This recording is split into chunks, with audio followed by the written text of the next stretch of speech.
Bòstic, a qui agraïm que ens acullin un any més, com l'any passat. I estem també doblement contents per donar la benvinguda al Joan González Guardiola i companys amb la filosofia per a pingüins. Una de les coses que ens agrada fer des del festival és innovar en els formats i barrejar la filosofia amb el teatre, amb la dansa, amb la música, amb el cinema, amb tot el que podem. I així que l'activitat que veureu, l'acte que veureu, és com la quintessència del que nosaltres volem fer. Gràcies i que gaudiu de l'activitat. Per poder fer front al fred, els pingüins s'ajunten els uns amb els altres. Una societat buida de conceptes i d'esperit crític és també un indret gelat.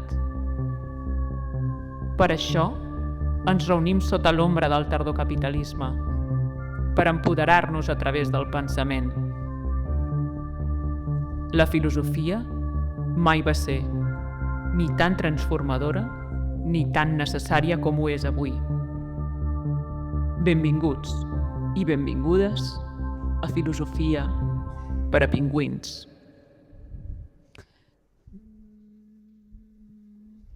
Tu que estaves mirant el mòbil, oi? Mira, aquesta senyora, tu creus que li podem posar pantallisme? A veure, espera que ho miro. Sí, massa mirar el mòbil, sí, pantallisme. A veure. Què més? Ui, aquest senyor fa cara de trist. Fa cara de trist. Depressió. Depressió. Depressió, segur. I una mica de pantallisme, també, eh? Sí, dos. Aquest senyor va tard, a veure. Sí. És que li hauran Depressió. de tractar. Addicció als videojocs. Mira, està jugant. Està jugant a... Masses coses, eh? Ui, un tractament bastant llarg. A veure. Com a mínim de 2 anyets. Sí, més. 2 anyets. A veure, de què fa cara? Ui, aquest noi... Jo, de veritat, que... Està content. Bueno, no sé. Però abans, bipolar. Bipolar. Aviam, espera. Està massa content. Està massa eufòric. Bipolar. Massa dalt. Estàs massa dalt. Cap a l'altre cantó. Ui!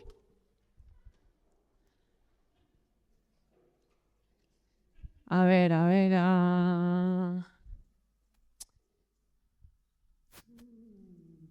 Ui, aquest noi... Molta psicopatologia, aquí, eh? Aquest noi està molt distret. Dèficit d'atenció. Aquí aquest noi té molta ansietat. Està molt nerviós. Està prenent apunts, encara no hem començat a parlar i ja està prenent apunts. Molta ansietat generalitzada. Ho veig bé. I... Concordo amb el teu diagnòstic. I aquest noi, mira, ni fu ni fa, distímia. Ni riu ni no riu. Què ens queda? Perquè, a veure... Concorda totalment. Hem d'emplenar el diagnòstic, eh?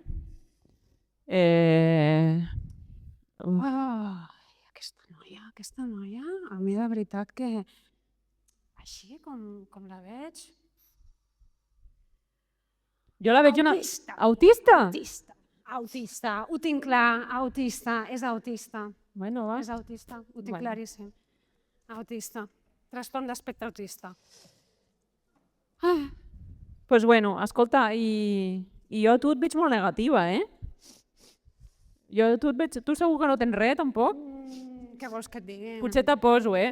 Trastorn, negativitat, desafiant. Estàs massa negativa amb la gent. Mare meva.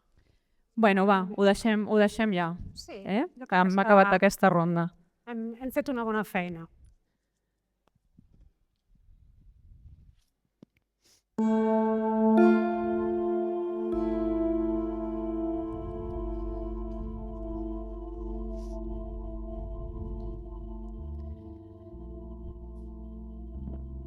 Vaig sentir un funeral dins el meu cervell. I els ploraners caminaven amunt i avall fins que semblava que el mateix sentit em tremolava. I quan tots s'assegueren, un tambor colpejava com si fos per l'infinit. I jo vaig sentir com la raó s'escolava una fusta rere l'altra i després un cop més el so i un altre i jo només era silenci fins que tot es va trencar i vaig caure i vaig caure i vaig topar finalment contra un món desconegut.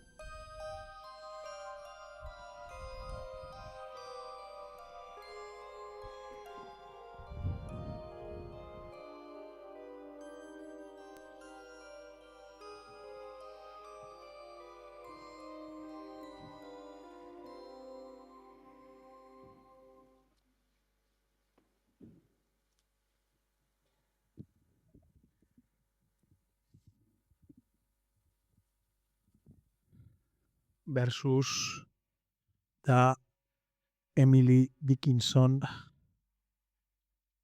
descrivint el trencament de l'arribada d'un trastorn mental. Us van convèncer que potser fora bo intentar avançar sense caure sobre el filferro prim del vostre rendiment, a poc, i sense soroll, i sense mirar a baix, els caiguts a la cuneta de l'autovia de la productivitat. No mireu a baix, us van dir, i no vau mirar a baix. No mireu a baix, us van dir, a baix, on sabíeu que s'acumulaven els túmuls de les restes dels caiguts a les batalles de la normalitat. La gigantomàquia de les normality wars. I així anàveu avançant com saltimbanquis i acròbates travessant la filera inercial dels dies, bambolejant sobre el filferro de la norma. Com borratxos serpejant en l'eslàlom de la palmadeta a l'esquena amb palmadeta en l'esquena, passant per alguna que altra agressió i algun que altre fracàs. Així, sobre el filferro prim del vostre rendiment i de la vostra productivitat, el viràveu a l'altra punta, inabastable, cap endavant, el poder, del que només ens arriben notícies llunyanes, molt de tant en tant sobre uns pocs que han aconseguit sobreviure sense treballar, ni bambolejar-se sobre el filferro del rendiment. I es dediquen tan sols a sostenir ferm el cable prim, sobre el qual tota la resta avancem penosament en ziga-zagues d'òrbita cada vegada més àmplia, esperant la nostra caiguda final. A l'altra punta, però girant la vista enrere, cosa que només els més incautes gosen fer, l'inabastable origen. Qui gosa mirar enrere acostumen a ser aquells que es troben a dues bambolejades de la caiguda en els túmuls dels oblidats, tan sols arriben a albirar una boirina densa que amaga qualsevol possibilitat de resposta a la pregunta sobre com hem pogut arribar a la nostra situació actual.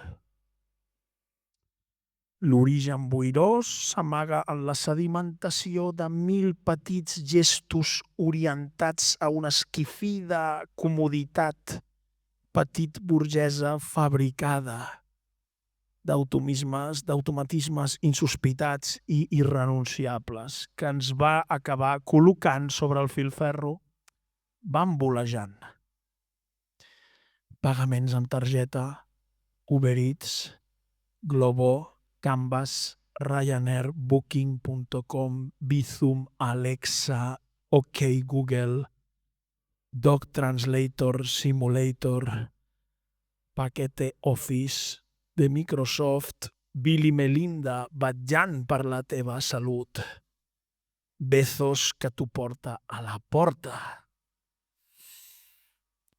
Recloem-vos en una casa només aparentment còmoda i sòlida, però que balla en el filferro de l'avancambra dels enormes túmuls dels exclosos que descansen a sota del filferro, els ja caiguts. L'origen no s'amaga pas menys que el destí. No ens és pas menys esquívol.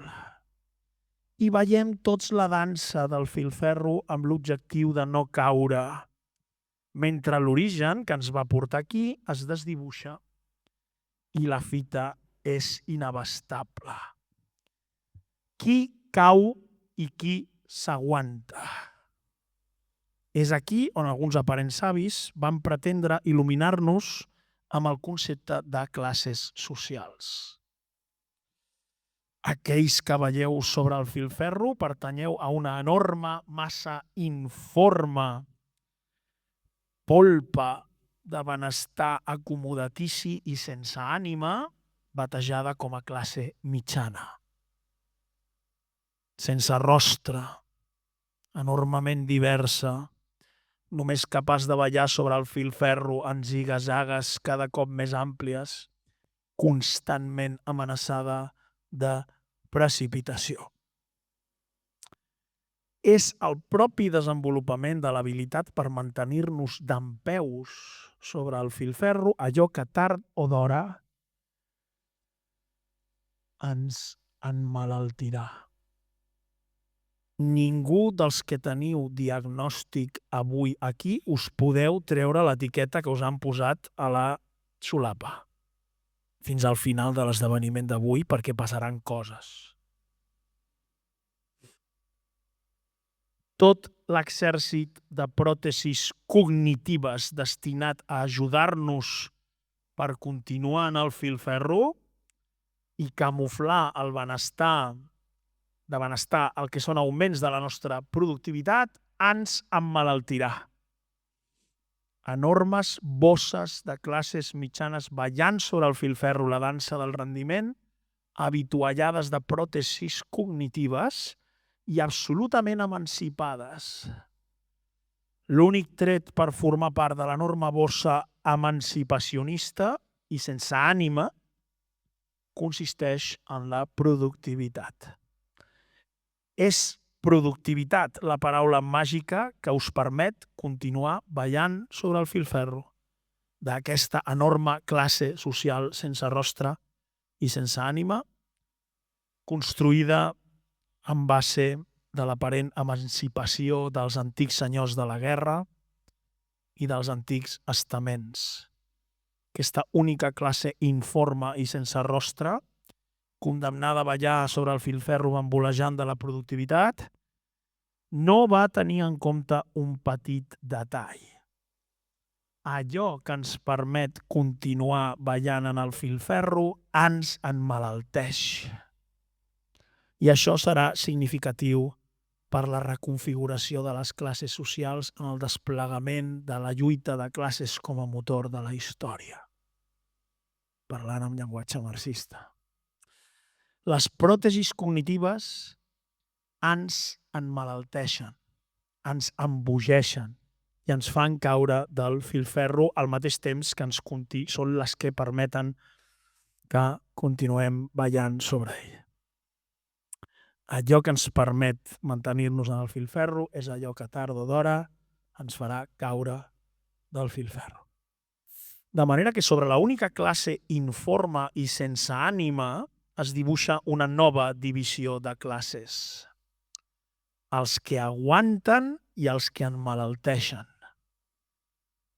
La bretxa interna a la única classe informe i sense ànima passa a ser la bretxa de la salut mental. Com ens ho podem fer tots i totes per rebre les nostres visites a l'escalfor de l'hospitalitat d'un anunci de Nadal de les muñeques de Famosa, al mateix temps que camuflem els enormes esforços per mantenir-nos penosament sobre el filferro?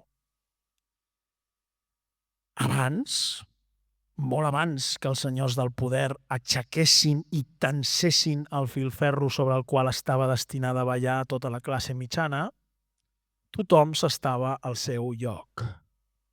Les classes eren clares i tenien forma. Cap de les tres, perquè històricament, a diferència del concepte de lluita de classes, que és diàdic, té una estructura diàdica de dos, durant tota la història, almenys fins a Maquiavel, les divisions de classes s'han fet tripartitament. Cap de les tres classes ballava emancipada en un filferro en base a la seva productivitat. Eren sòlids compartiments estanc dels que no queia ningú al preu de no poder moure's d'allà, això sí. Les classes eren tres i es corresponien a estaments com a llocs en els quals l'origen i el final tanquen un cercle de sentit. Fins a Maquiavel, aquesta classificació triàdica va romandre operativa, perquè en ella la classificació, i això és molt important, en les noves evolucions del concepte de classe social, en ella la classificació era anterior al conflicte. No és el conflicte el que creava la classificació, sinó que era la classificació la que podia esdevenir en conflicte. Les tres divisions clàssiques, filòsofs, guerrers i camperols artesans de la República de Plató, que es van diversificant. Els nobles, els monjos i els camperols de l'edat mitjana, i es van reproduint així fins al model dels estats generals prerevolucionaris de 1789. Tres. Una estructura triàdica. Aquest esquema arquetípic es manté com un sistema dissenyat sobre la base que un joc de tres classes redueix la possibilitat del conflicte. Les identitats fortes, al tenir un lloc al món prefixat, evita els balls a sobre de filferros i, per tant, cal calibrar molt quan es va a l'enfrontament. Però si és el conflicte el que crea la classe, que és el que diu Maquiavel i Marx, però amb això són una excepció en la història del pensament. Si és el conflicte el que crea la classe i la classe no preexisteix al conflicte, tenim la famosa estructura diàdica de lluita de classes. És el conflicte el que crea les classes.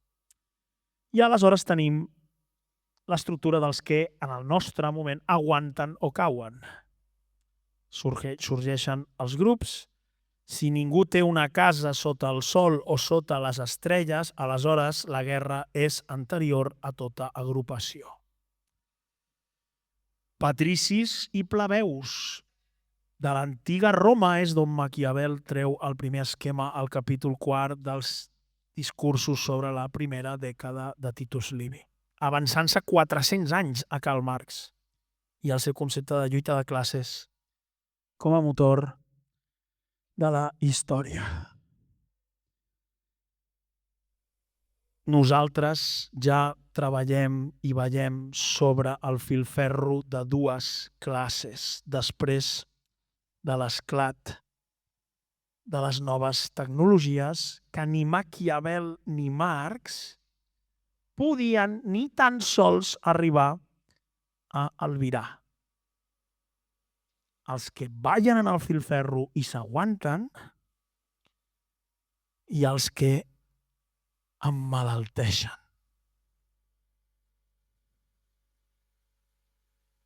Perdoneu, hosti, no, us he dit que no em truquéssiu, tios, que tinc un show. Sí. Vale, després et truco, que ara no... Què? Que una... Retallades. No, perdona, jo no puc estar en la llista. Porto més de 64 esdeveniments, no em podeu acomiadar ara, tio, perquè dius un acomiadament. Jo estic a la llista, m'has dit? M'estàs dient... A veure, jo ara no puc parlar d'això perquè estic enmig d'un espectacle. Sí, demà, reunió a la d'això. I jo, dius que apareixo a la llista d'acomiadats, Vine, però si jo ho faig... vine. No passa... Ho he fet molt bé. És només una feina, no passa res. Però no és una feina. Vine. Tu anys? Bueno, Relaxa't, sisplau. vinga, acompanya'm, sisplau. A veure, hi ha hagut un petit problema estructural, no sé, deu ser un error, Anem a... Relaxa't. Sí, sisplau, és amb la Sílvia, que et donarem una medicació que et sentarà superbé. Necessites una pastilla perquè és que Mira, et veig molt La nerviós. pastilleta... Feu el favor de prendre-us-ho, Que m'han acomiadat. Que et veig Vinga. molt nerviós, de veritat, necessites una medicació que et calmi. Vinga. Com que no? No, és veritat, alcohol i medicina el millor que no, Tranquil, és Espera. és una feina, no, Tot al carrer.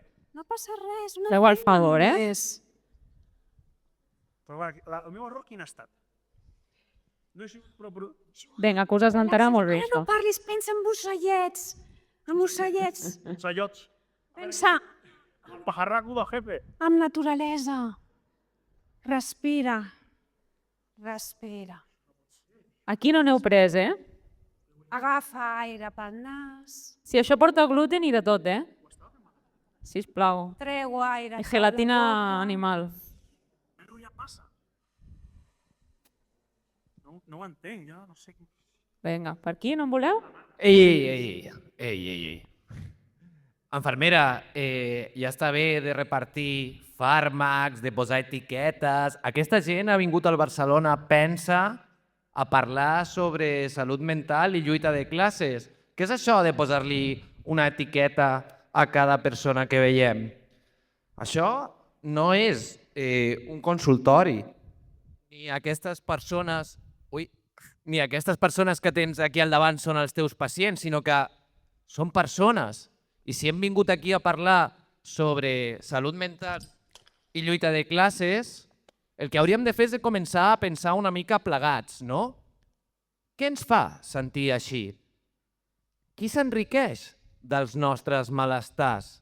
És que hi ha algú que tregui profit de que ens sentim d'aquesta manera? És que hi ha algú que realment s'està aprofitant de les nostres depressions, dels nostres atacs d'angoixa a la feina? Doncs, infermera, ja. Bueno, vaig fent, deixa'm acabar almenys, que si els medico només a la meitat, malament. Els problemes no estan en el cervell d'aquestes persones. Els problemes estan a l'edifici. Cal mirar l'edifici, no el cervell dels pacients. I és que pregunteu-vos a vosaltres mateixos, quines institucions, quines estructures ens emmalalteixen? L'escola? La feina? Les pantalles? Aquí no hem vingut a etiquetar a ningú, tot i que ho sembli. Venim a desemmascarar les normes, els horaris, les presses i els silencis que ens fan mal. Avui us convido a que deixem de ser pacients resignats i, com a bons pingüins, comencem a fer-nos la pregunta que importa, que és per què l'aigua està tan freda? O el dia avui. Bé, infermera, necessitaria que algú em passés les diapositives mentre explico. Ara mateix. Estaria guai.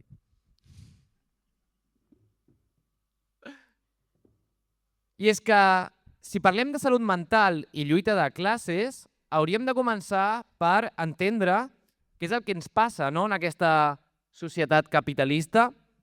El capitalisme el que fa és patologitzar les nostres reaccions davant de les seves situacions abusives. Jo us convido avui a pensar la salut mental i la lluita de classes a través de 3 autors que ens encomanen 3 tasques ben concretes.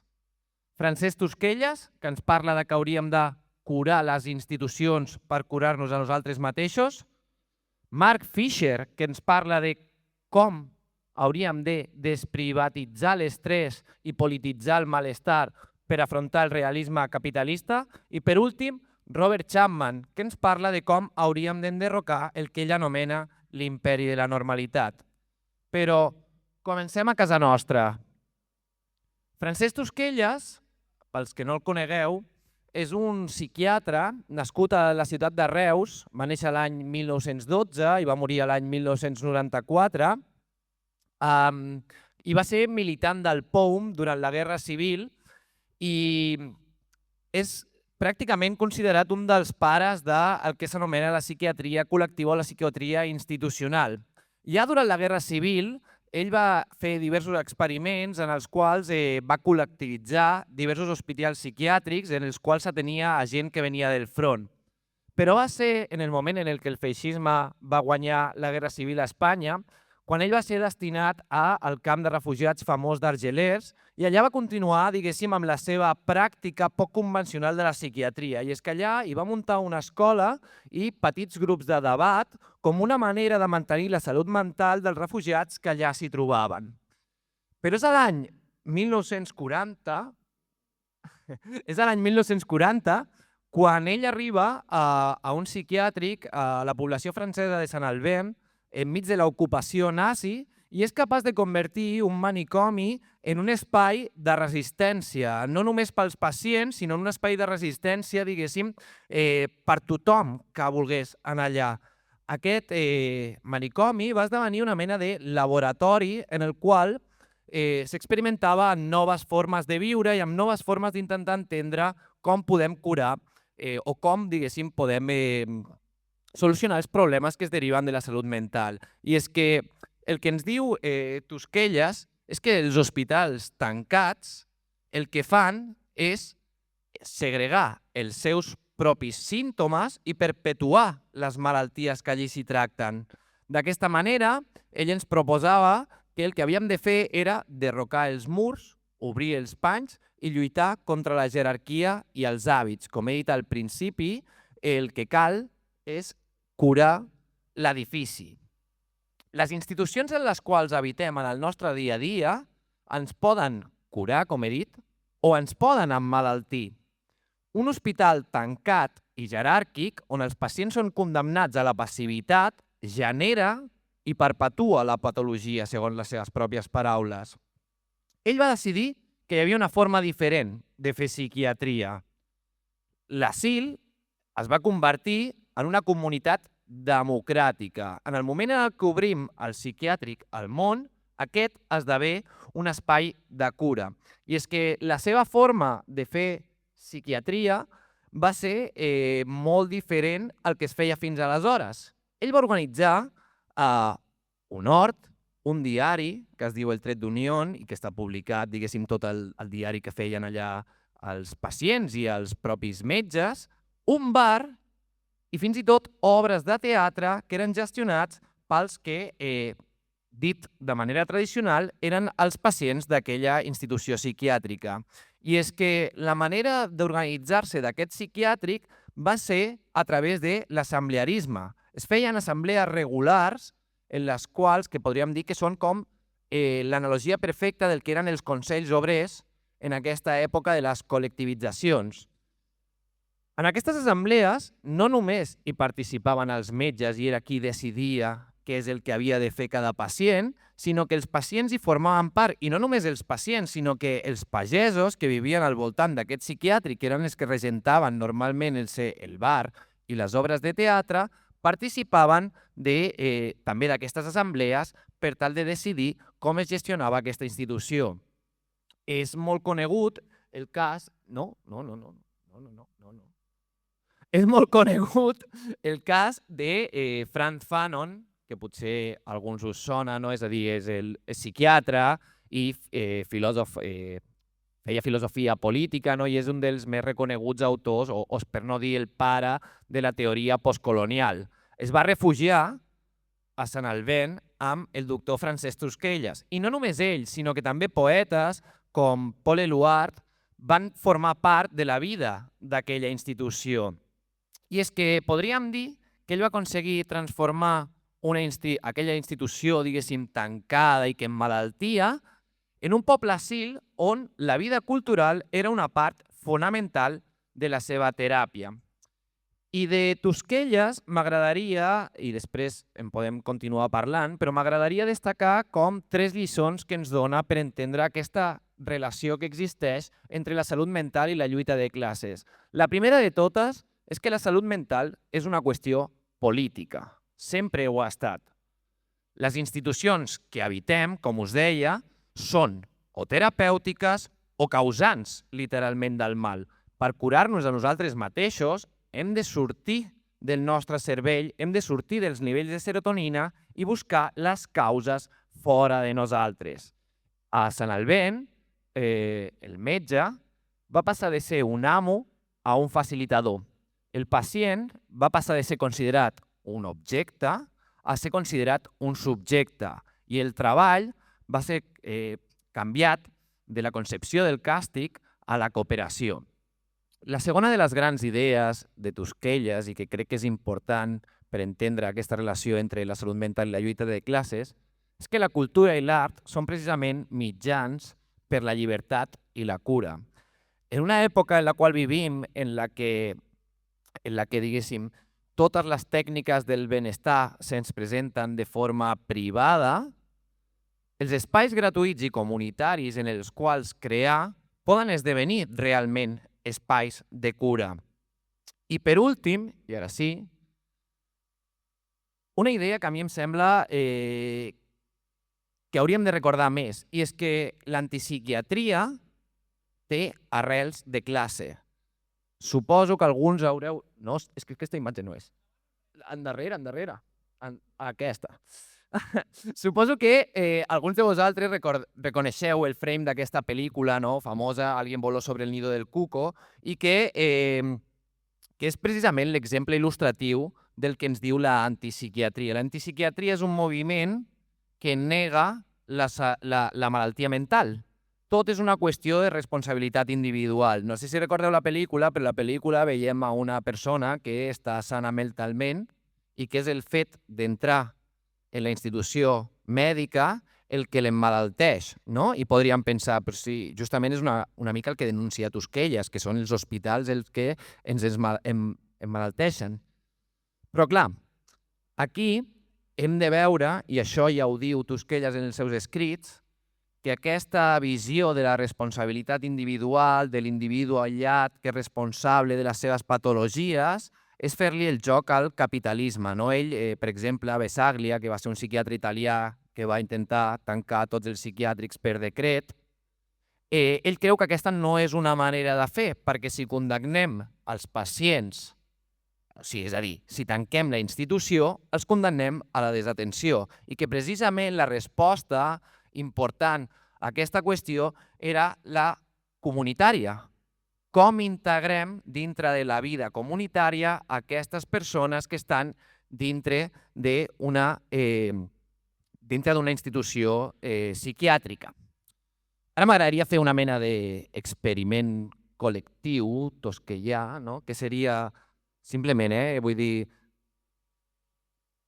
Primer, anem a intentar trobar símptomes col·lectius. Quants dels que esteu aquí, aixequeu la mà, heu sentit estrès en l'última setmana?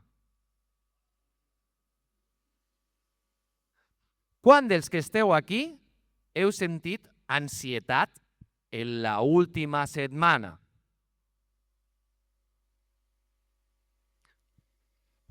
Quants dels que esteu aquí heu pensat que, i això vull dir que igual no cal aixecar mans, però quants heu pensat, diguéssim, que la tristesa o la depressió és una qüestió per la qual tothom ha de passar, tothom ha d'anar al psicòleg, aquesta frase tan de moda, tothom ha d'anar al psicòleg perquè tothom està deprimit. Anem a intentar donar-li la volta a aquest diagnòstic, perquè, clar, aquí la companya us repartia pastilles, les pastilles ens fan deixar de pensar, però no arribem a la causa del problema. Tots els que heu aixecat la mà, Quina és la norma, la regla, la llei que produeix aquest símptoma? La vostra feina? Podeu aixecar la mà els que penseu que sigui la feina la causa de l'estrès. L'addicció a les pantalles? No ho sé. El sistema, la geopolítica? És a dir, no poder veure cada dia com el món se'ns ensorra?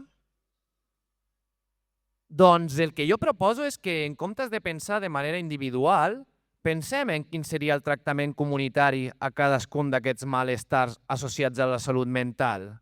Perquè si és la feina, jo no necessito una classe de ioga, ni una app per meditar, ni un coach motivacional que m'ajudi.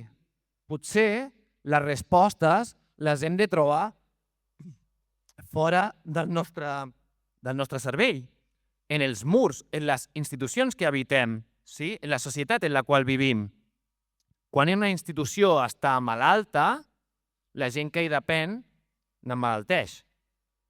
D'aquesta manera, si els nostres treballs ja tenen la causa del problema, mai solucionarem amb això amb incansables hores de teràpia o amb una pastilla màgica que ens solucioni els problemes.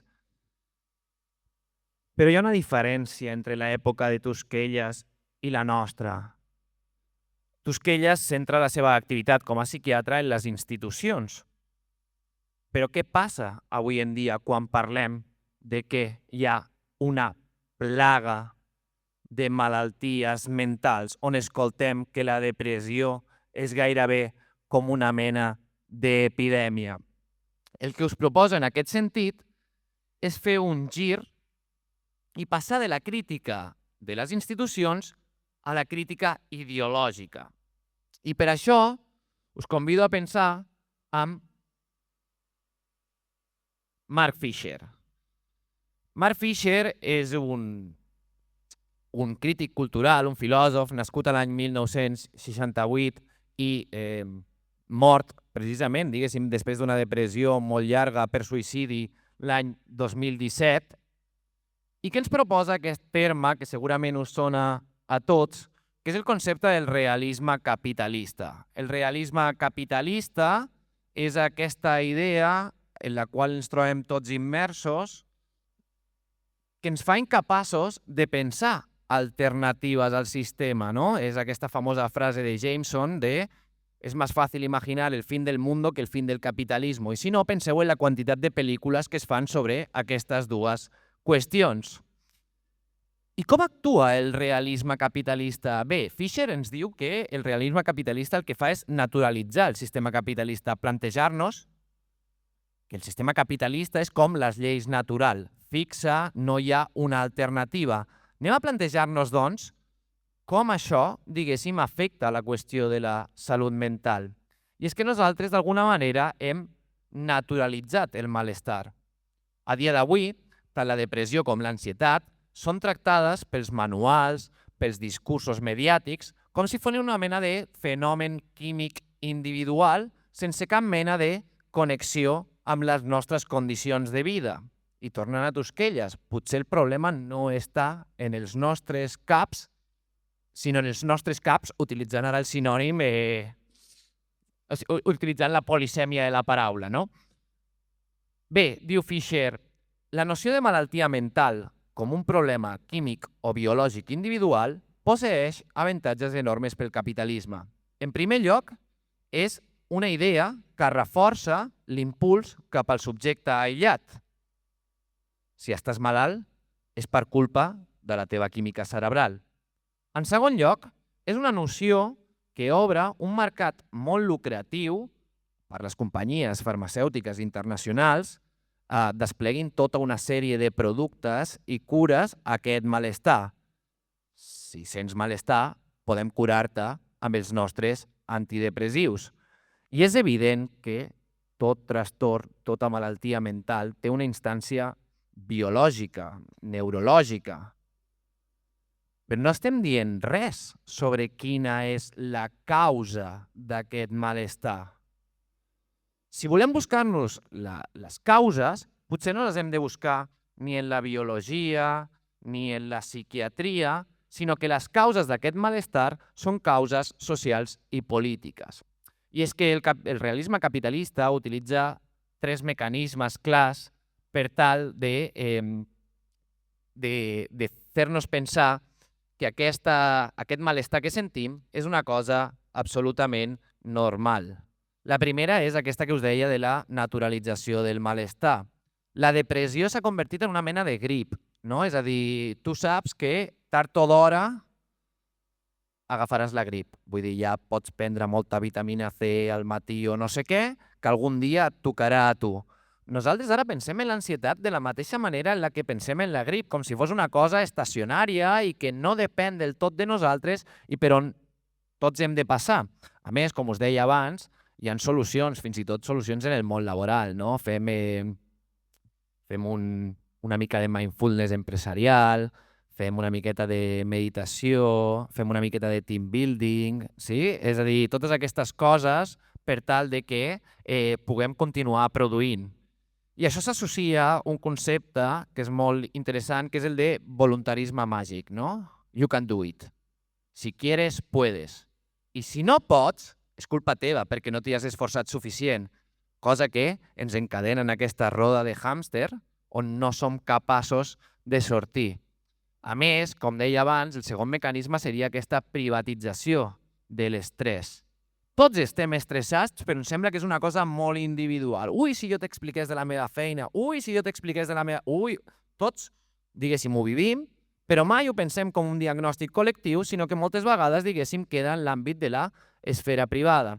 I per últim, i aquest és el mecanisme que jo crec que fa més evident que la salut mental i la lluita de classes estan absolutament relacionades, que és el tema de la mercantilització. El psiquiatre, el psicòleg, el coach, les apps, els fàrmacs, la classe de ioga, el grup de no sé què. Tot això, vull dir, són coses que hem de pagar. Parlar del que ens passa és molt important. Jo no vinc aquí a dir que no hem de parlar del nostre malestar, però hem de deixar de parlar dels nostres malestars com si es tractés d'una mena de confessió íntima, no? Com si anéssim al capellà a explicar-li els nostres pecats i adonar-nos que no és una confessió íntima, sinó que és una diagnosi social. En el moment en què ningú té temps, en el moment en què tothom està estressat, potser el problema no el tenim nosaltres com a individus, sinó que el tenim nosaltres com a societat. Si l'ansietat és la resposta lògica a una vida precaritzada, a l'absència de futur, no? Als treballs cada cop més precaris, a l'explotació, el tractament no pot ser químic. Cal un remei polític i social. Dit d'una altra manera, cal canviar les normes. Però quines normes? Doncs les normes de l'imperi de la normalitat. I amb això... Ai, m'he saltat moltes diapositives. Aquí. I això em serveix per introduir a l'últim autor dels quals parlaré, que és Robert Chapman. Robert Chapman és un activista neurodivergent, filòsof, que té un llibre que es titula L'Imperi de la Normalitat. En aquest llibre el que demostra Chapman és que la normalitat ha estat una construcció històrica lligada precisament a l'expansió del capitalisme i que davant d'aquesta suposada normalitat l'únic que hem obtingut són aparells de classificació, estadístiques, no? El DSM-5. El DSM és un manual de diagnòstics basats en estadístiques que, per exemple, i això és molt curiós, en la seva última edició ha afegit el burnout com una qüestió que pot ser diagnosticada per un psiquiatre. Burnout, sabeu, diguéssim, que és aquest esclat mental, no? Per l'exigència de la feina. Doncs això ara ja, diguéssim, també solucionant pastilles i el psiquiatre, si compleixes els barems, te la recepta i tots feliços o no. Però és que a més, no? Test de coeficient intel·lectual, psiquiatria estadística... Quin és l'objectiu de tot això? Chapman ens ho diu ben clar, no? I una mica és el que ens deia en Joan. Separar qui és productiu de qui esdevé un excedent pel sistema capitalista. La normalitat, ens diu Chapman, és una arma de classe. Ens veiem, a més, atrapats en una dialèctica en la qual ni tan sols aquells que es consideren neurotípics estan salvats. I és que la dialèctica que diu Chapman en la qual vivim és una de dos. O el sistema ens valora i d'aquesta manera ens explota fins que emmalaltim per l'alienació, o directament ens etiqueta i ens fa fora del sistema com a discapacitats per no ser útils per la producció.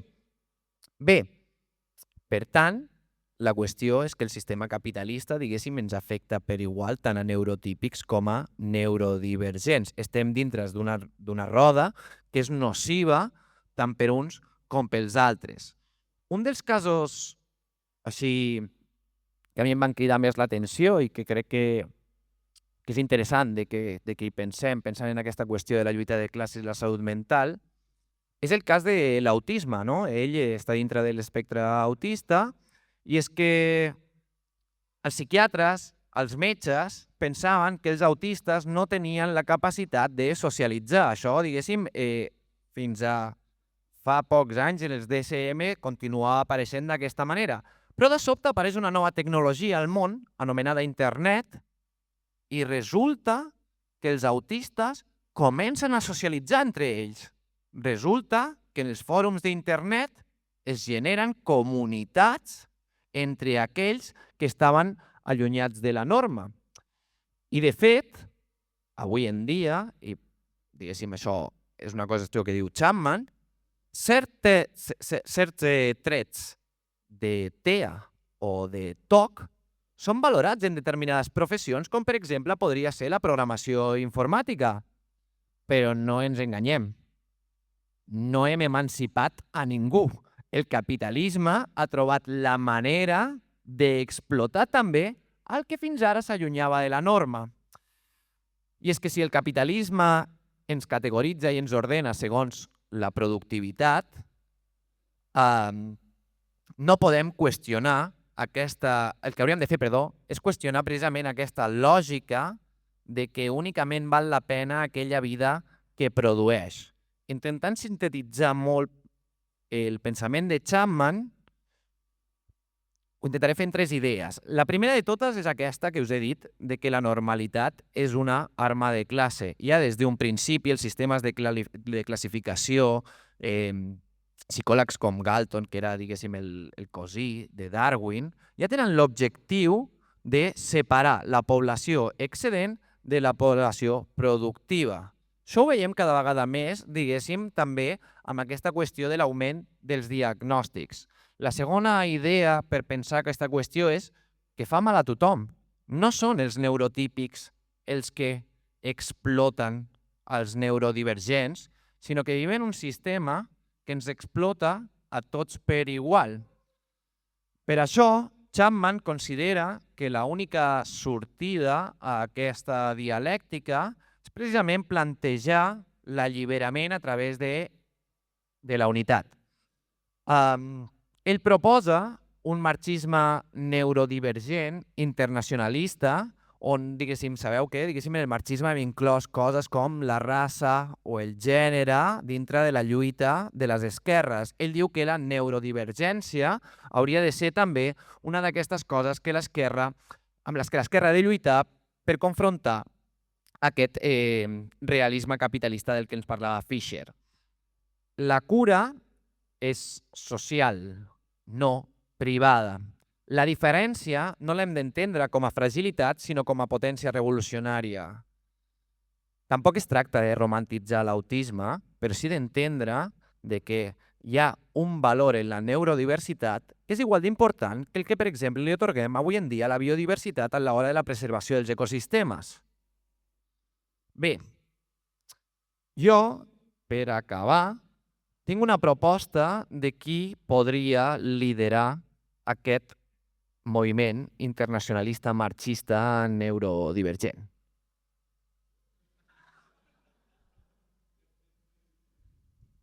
No. Aquest és un error perquè el DSM ha inclòs el burnout, però el socialisme encara no està, diguéssim, entre les qüestions estadístiques. La següent. Aquesta imatge sí que no és un error. Quan el capitalisme el que fa és explotar la nostra atenció, qui millor que Britney Spears per representar una persona neurodivergent, no? Tots suposo que coneixeu la història de la Britney, no? Els seus diversos col·lapsos mentals, el pare que li treu la custòdia per un fet, diguéssim, relacionat amb la salut mental. I és que intentem fer una lectura de Britney Spears en clau marxista. Potser quan Britney canta Tòxic, el que està definint és precisament el capitalisme en el qual vivim, que és tòxic tant per les persones neurodivergents com per les persones neurotípiques. I hi ha una altra cançó, potser menys coneguda, que és You Better Work, Bitch, no? Mejor trabaja, on el que ens està dient Britney Spears clarament és que hem d'acabar, diguéssim, amb aquest imperatiu de la normativitat que ens obliga a ser o productius o excedents. Hem de transformar el nostre malestar, hem de transformar la salut mental en un motor de canvi polític. I sense més, Free Britney, free tots nosaltres i moltes gràcies.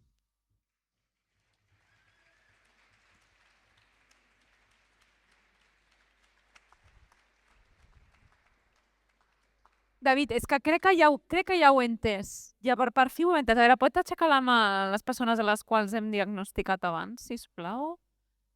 Què li havien posat a aquesta dona? Pantallisme. No, però realment... No, ara jo crec que... A veure, espera't, sí que n'hi ha... Aquest, síndrome de desigualtat sanitària. Sí, aquest per tu, clar. A veure, qui més teníem, sisplau, amb diagnòstic? Addicció als videojocs, per favor.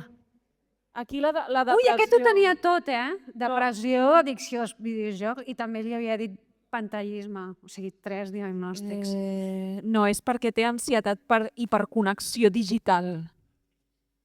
Sí. Ara ho tens clar, oi? A veure, que hem de corregir alguna cosa més, no? Podeu aixecar la mà, sisplau? Ai, és que em sap greu, Estímia. Sap greu. Què t'havia posat? No, ni ho saps, no te'n recordes? Sí, Distímia. Jo sí que me'n recordo que sóc la psiquiatra. Estava massa... Mira, massa ensupit. síndrome d'aïllament és realment el que té. Aïllament comunitari. La nena, has de fer comunitat. Què més? Trastorn de dèficit d'atenció. És que no estaves atent. No estaves atent. El que té és ansietat per autoexplotació. Aquest home és molt productiu, realment. Per això estava amb el mòbil. Perdona, Ui, l'autista. Espectre. Ai, la noia aquesta. No, realment L'espectre aquesta trastorn noia... autista. Ansietat algorítmica. És que està molt amoïnada per l'algoritme. Massa amoïnada. Massa Em sembla que amoïnada. aquí tenim A tu també t'havien posat alguna cosa, Què t'havien posat, noi? Ansietat generalitzada. No, en realitat el que té és depressió del deute extern. Del deute. Del deute extern, sí. Bueno, ja ho teniu tots clar, oi? El que teniu?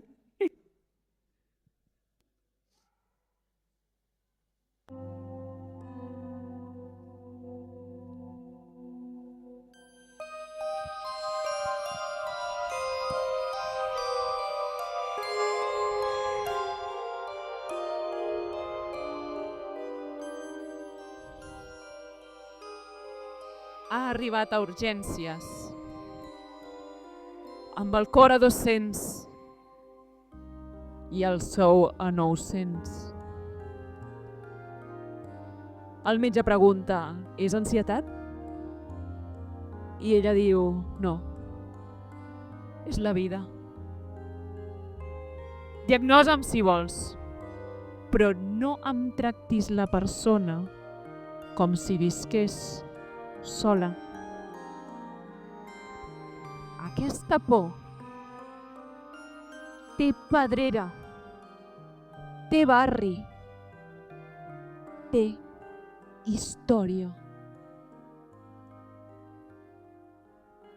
A les 3 del matí, el cervell diu prou, però la fàbrica no. I així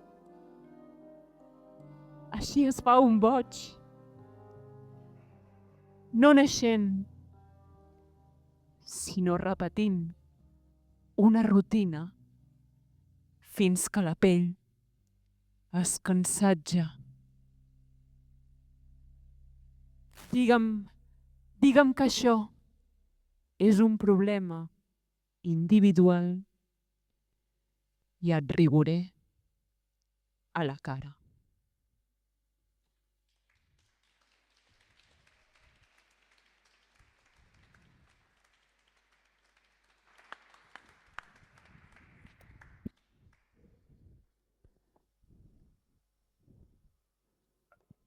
Bueno, moltes gràcies a tots i totes.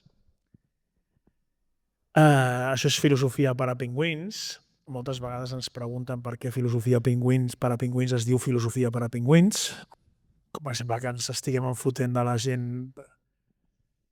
Els pingüins són animals que resisteixen molt bé la cremada del fred. I la filosofia treballa amb els freds conceptes. Barcelona estava plena de locals de poesia, no? I la poesia sempre està vinculada a la cremada per foc. Els pingüins som aquells que patim la cremada per fred, per la gelor del fred concepte que també crema i també pot arrossegar passions.